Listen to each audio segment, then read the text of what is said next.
Bienvenidos al Bibliófilo. En esta ocasión les traigo un libro ante el cual no podemos quedarnos indiferentes. Es un libro que nos trata del amor con mayúsculas. El amor en mayúsculas porque trae lo que representa el amor en sus facetas más profundas, como son el amor maternal y el amor del amante. Vamos a hablar del libro El amante de Marguerite Duras.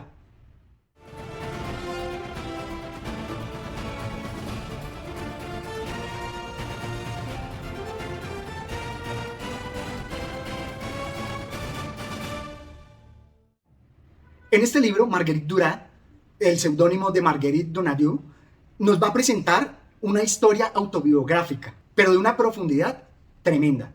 Nos va a presentar en primera instancia lo que es el amor maternal. Y aquí se va a ver reflejado en este pasaje. Comprendo que mi madre está claramente loca. Sé que Do y mis hermanos siempre han tenido acceso a esa locura. Que yo aún no la había visto. Que nunca había visto a mi madre en situación de estar loca. Lo estaba, de nacimiento, en la sangre. No estaba enferma de su locura. La vivía como la salud. Así es el amor con nuestras madres y ellas hacia nosotros. Nos amamos sin importar sus locuras, sin importar sus defectos. Para nosotros es lo más natural. Es su ser, su identidad. Y ellas también nos aman a nosotros así, con nuestros defectos y nuestras vicisitudes. Esta figura de la madre es realmente de un poder evocador, porque dada la importancia que tiene nuestras madres en nuestra vida, y aquí máxime por esa locura y las situaciones en las que se ven envueltas, van a presentar esa figura de la madre con un poder terrible, con un poder tremendo sobre el desenvolvimiento de nuestra personalidad y de nuestra historia. Aquí Marguerite Duras nos va a mostrar un viaje en el cual ella sale de su infancia y se embarca en lo que es la adolescencia, acompañada de lo que es el amor. Y aquí, dejando de lado ya esa infancia, se va a embarcar en el amor adulto también. Por eso es que las referencias que se me presentan con Las aventuras de la niña mala de Mario Vargas Llosa, o inclusive con Las 50 sombras de Grey en el tratamiento del amor que se da con un amante mayor que nosotros, es aquí evocador.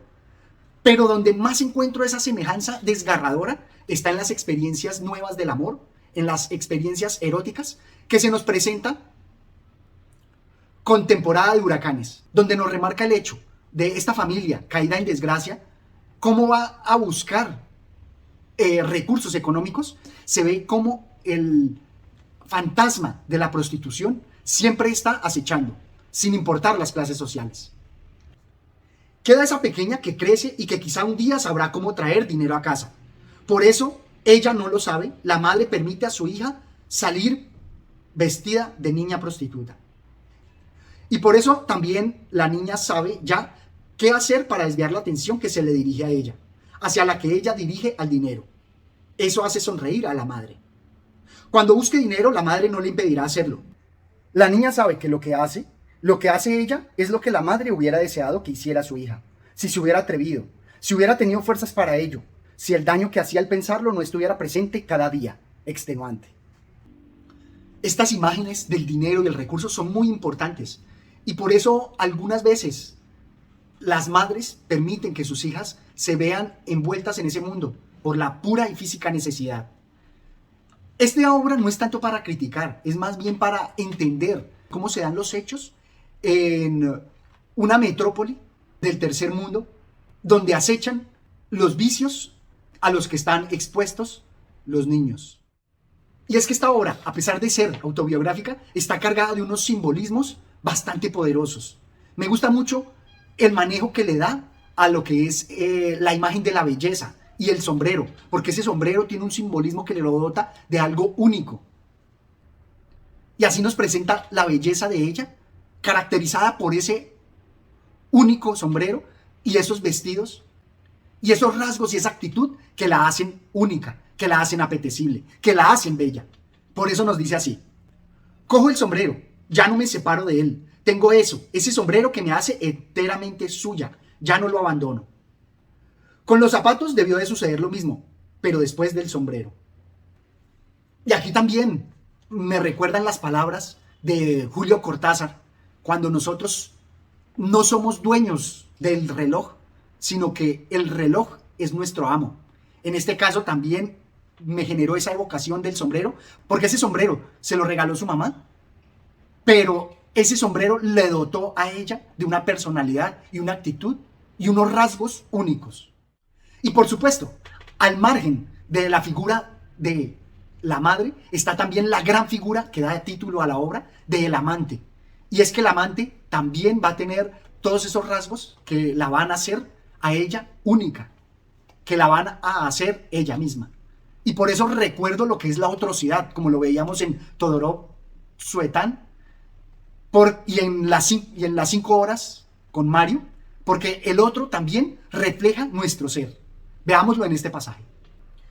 Precisamente aquel en que el deseo de la niña blanca debía de ser tal, insostenible hasta tal extremo que hubiera podido encontrar de nuevo su imagen total, como en una fiebre intensa y poderosa, y penetrar a la otra mujer de ese deseo de la pequeña, la niña blanca. A través de la mentira debió encontrarse en el interior de esa mujer, y a través de la mentira hacer lo que las familias, el cielo, los antepasados del norte esperaban de él, a saber, el heredero del apellido. Y es porque este pasaje nos habla de cómo ellos, enamorados, la amante con la niña blanca, estaban compenetrados, enamorados, pero por las circunstancias sociales y el desarrollo de la vida, se separan. Y luego cuando se vuelven a encontrar, se puede ver allí que él tuvo que haber conservado en su memoria lo que fue su gran amor y haberlo trasplantado a esa otra figura que para él se convirtió en su esposa, no la misma niña blanca, otra esposa ajena, pero que tuvo que verse permeada por esa imagen de ese su gran amor. Creo que esto resulta así evocador, porque nosotros somos también los otros. Yo soy las mujeres que he amado, y ellas son en alguna medida lo que yo les he dado de mi ser. Esto me parece de verdad que es muy profundo en la figura del amante. Y me recuerdan algo lo que nos decía una profesora. Cuando hacemos el amor, nos estamos pegando una banda, y separarnos de ese amante va a dejar en esa banda rasgos de nuestro ser, de nuestra persona. Va a quedar adherido. Por eso la invitación es a medir muy bien a quién nos entregamos. Y al margen de la atrocidad está la identidad, como nos la planteaba Luigi Pirandello. Y es que aquí, en la fotografía que se nos presenta, se empieza esa evocación de lo que fue el recuerdo y la infancia. Por eso ella nos habla aquí de esta manera.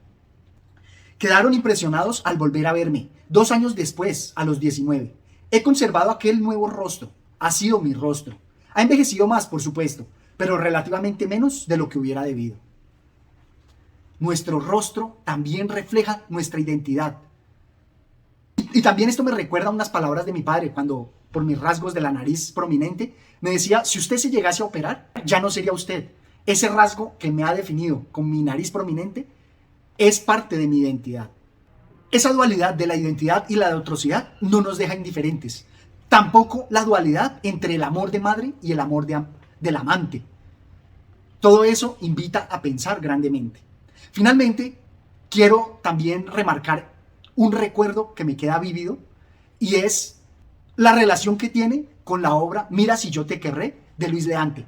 ¿Por qué? Porque en el pasaje final, cuando los amantes se vuelven a encontrar, siempre ha existido esa pregunta fundamental de qué ha pasado con nuestro primer amor. Y entonces se da todo ese recuerdo de qué habrá sido de su vida.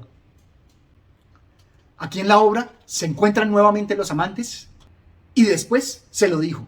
Le dijo que era como antes, que todavía la amaba, que nunca podría dejar de amarla, que la amaría hasta la muerte. Aquí, en este pasaje, los amantes se reencuentran. Pero me evoca mucho lo de Mira si yo te querré, porque me gustó mucho que allí se encontraron sin saberlo y conservaron su duda. Algunas veces en la vida será así. Nos volvemos a encontrar con nuestro primer amor, y a veces, como en el de Luis Leante, no se da ese reencuentro. Pero siempre va a existir esa duda fundamental, y tal vez, de pronto, ese sentimiento todavía pueda renacer. Como dice el dicho, donde hubo fuego, cenizas quedan. Esto es todo cuanto tenía por compartir con ustedes, y espero que se animen a leer esta poderosa obra que no nos deja indiferentes. Hasta una próxima oportunidad. Gracias.